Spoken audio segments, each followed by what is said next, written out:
Dr. Ethan Rivers sat quietly in the dimly lit command center, the soft hum of machines filling the air.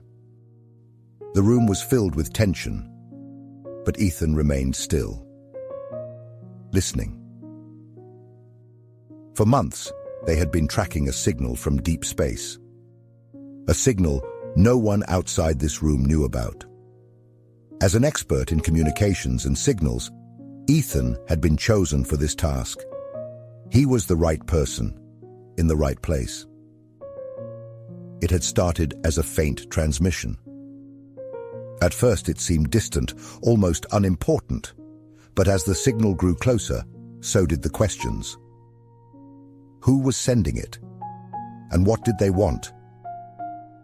The ship, they soon realized, was enormous, far larger than anything they had ever imagined. And now, after months of quiet anticipation, it had arrived. Dr. Rivers glanced at the monitors showing the craft, now in orbit above the Earth, a silent giant hovering above the world. Its purpose was still unknown. The room felt heavy with tension. Everyone waited. No one knew what would happen next. Then, without warning, the ship fired. Beams of light shot down toward the oceans, thousands of them, rippling through the water and shaking the ground beneath their feet. The earth trembled gently, as though the world itself was stirring from a deep slumber. "Earthquake," someone murmured. But Ethan knew better. This wasn't an earthquake. Something else was happening, something far greater. On the monitors, sensitive instruments designed to listen deep within the oceans picked up something strange. A powerful wave of sound rippling through the depths. A sound unlike anything they had heard before. It wasn't random. It wasn't destructive. It was communication. Dr. Rivers stayed quiet, thinking, watching. The data filled the screens, but only he seemed to notice the familiar pattern. The rhythm of it reminded him of something. A memory surfaced, his work with whale songs, a previous project to decode the language of the sea, of creatures who spoke through the waves across great distances. Could it be? Ignoring the frenzy, his hands moved quickly, feeding the data into the algorithm. His heart raced, but his mind was calm. He watched as the results appeared on the screen. It was a message. A simple one. "Come forth." Ethan blinked, uncertain. What could it mean? He stood up, his voice soft but clear. "They're not attacking," he said, though few heard him. "The beams, they're communicating." The room fell still. On the monitors, the satellite feeds showed the oceans stirring. Columns of water rising up, swirling into the sky.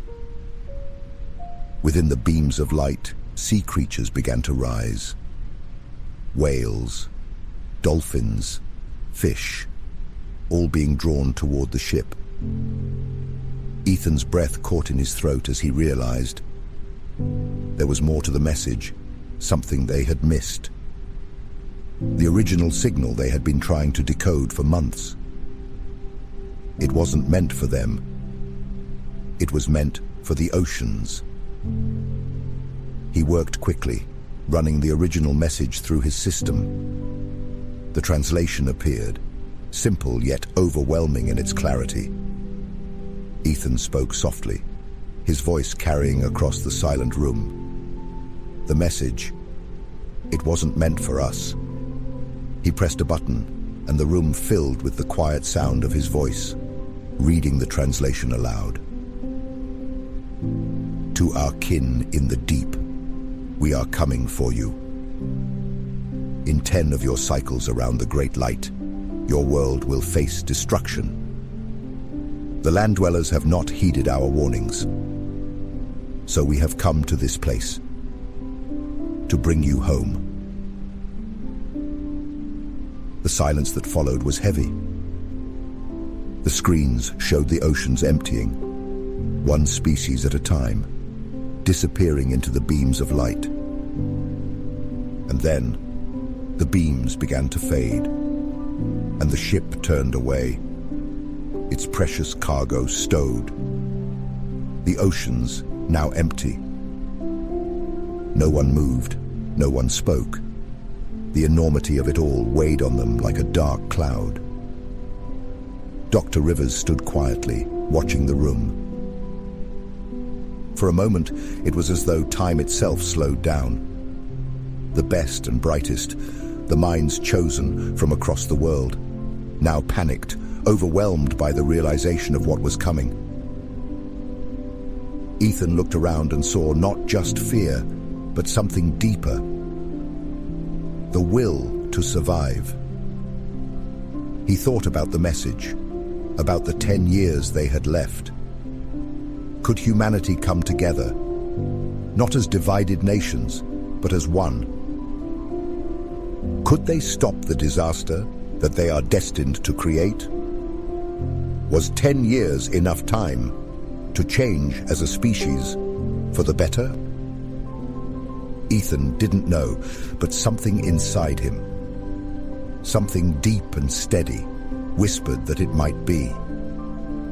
Without another word, he sat down at his station and got to work. The world still had time. 10 years. Maybe, just maybe, it would be enough. As you lie here, think about the challenges we face, both as individuals and as a collective. Sometimes, those challenges can feel overwhelming, like they are beyond our control. But just as Dr. Rivers discovered, even in the face of immense uncertainty, there is always something we can do.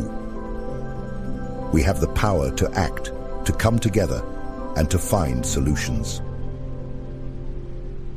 Take a deep breath, and know that even when things seem complicated or impossible to decode, there is always hope.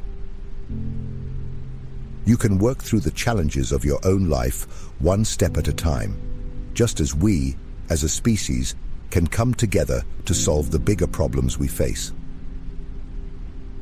Now, let go of the day's concerns and drift into a peaceful sleep, knowing that you have the strength to face tomorrow. Good night.